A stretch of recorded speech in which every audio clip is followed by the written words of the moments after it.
Pourquoi ? Parce qu'on ne fait pas attendre le chef. Quand c'est 9h40, c'est 9h40 et il a mis la toque. Enfin, pas encore. En tous les cas, il est prêt. Vous n'avez pas la toque, Albin Texera ? Non, mais je peux aller la chercher. Bonjour, mon cher Albin. Vous êtes de retour pour cette rubrique Déjà en cuisine. Alors, qui est l'invité du jour ? Lionel Giraud, le chef cuisinier de la maison familiale, la maison Saint-Crescent à Narbonne, est avec nous. Bonjour, chef. Bonjour à tous.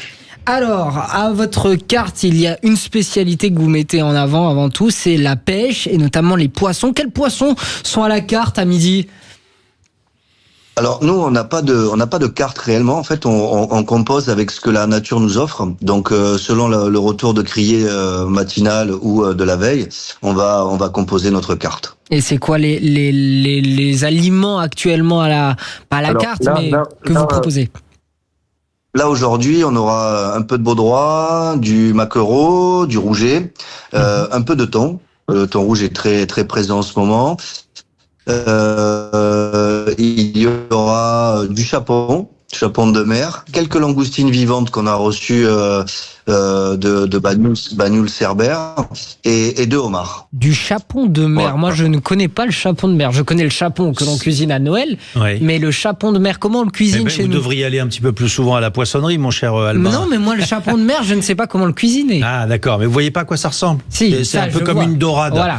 En revanche, ça a des grosses épines. C'est pas très gentil. Alors, comment le cuisiner, chef ?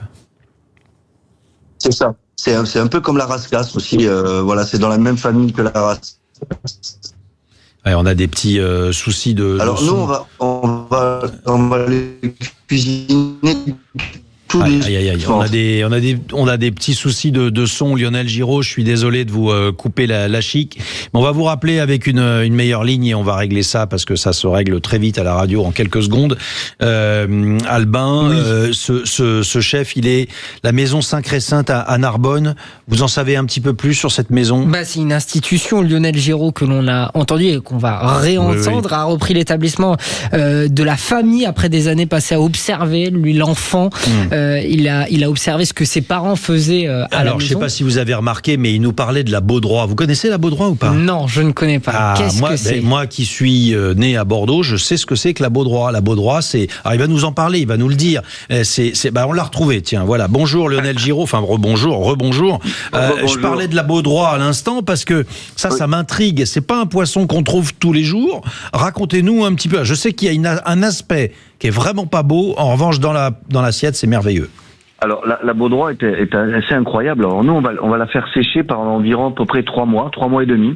Et on va faire un saucisson de baudroie. Donc c'est-à-dire qu'on va le traiter comme une charcuterie. On va le faire comme une charcuterie marine et on va servir ça à l'apéro. Donc on a plusieurs bouchées qui vont refléter un petit peu l'ensemble de nos écosystèmes et on va le servir comme ça, délicatement tranché. Donc ça ressemble vraiment à un saucisson de viande mais en version marine. Voilà. Et pour revenir au chapon de tout à l'heure, c'est vrai que c'était un poisson qui demande beaucoup de délicatesse. Donc on va le cuire légèrement avec un bouillon. Donc on va faire un petit bouillon d'arête très léger avec un petit fond de tomate dedans, de l'huile d'olive, de l'ail, du thym, du laurier. Et on va venir le pocher délicatement. Alors ce bouillon ne doit pas excéder les 61 degrés. Ok. Tout simplement parce qu'en fait la chair est tellement très ferme que si vous allez au-delà, vous allez le surcuire et donc il va être très cotonneux et très difficile à manger. Donc c'est un poisson qui demande beaucoup de souplesse, beaucoup de délicatesse. On va le laisser selon la taille, on va le laisser à peu près environ 2 à 3 minutes. Ensuite on va le sortir, on va le laisser on va dire tirer, c'est ce qu'on appelle en fait tout simplement comme pour la viande. On va laisser un petit temps de repos et ensuite on viendra légèrement le saisir sur le barbecue. Donc on a un barbecue dans lequel on va intégrer des baies de genévrier, du genièvre et un petit peu de laurier et des sarments de vigne.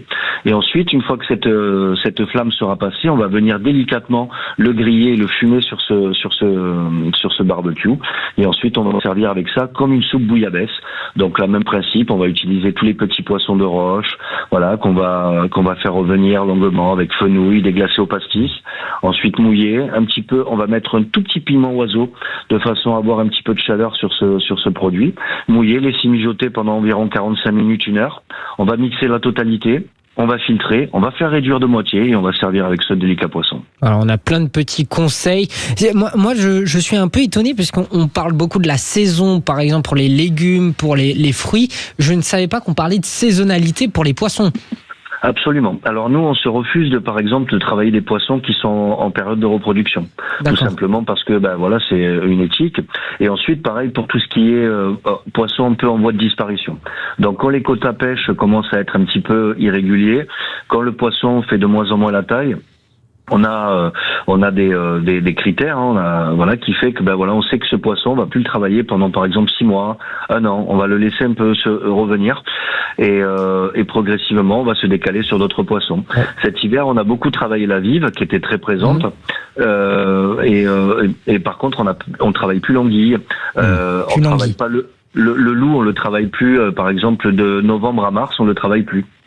Donc on retient qu'il y a une saisonnalité. Il y a une saisonnalité et surtout ce qui est salutaire de la part de Lionel Giraud, il nous le dit et c'est comme ça qu'on doit tous réagir, c'est qu'il écoute ce que nous dit la mer en fait. Voilà. Et le poissonnier, si vous allez chez votre poissonnier, finalement votre poissonnier sera aussi très bon conseil pour savoir et il faut s'adapter, il faut pas partir en se disant tiens aujourd'hui j'ai envie de thon. Non, s'il n'y a pas de thon, il n'y a pas de thon, on passe à autre chose. Merci beaucoup Lionel Giraud, chef cuisinier à la maison Saint-Crécent à Narbonne.